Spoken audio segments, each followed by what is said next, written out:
નો કહેવાય. એમાં તો મિત્રો આખો જન્મ જ લેવો પડે માનદાતા બાપુના કુળમાં. અને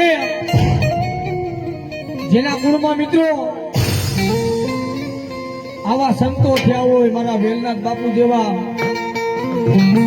એ કુળ દુગડું હોય. ભલામણા મારા વાઘનાથ બાપુના છેલ્લા હોય. એ જયારે મારા ગઢ જુનાગઢની માલિપાથી ગરવાની ગોધમાંથી જયારે મારો વેલનાથ બાપુ આવતો હોય, આ મારો ક્ષત્રિય સમાજ એ મારા વેલનાથ બાપુના વખાણ કરવા છે. કેવા એ વેલનાથ બાપુ તારી દુનિયા દીવાની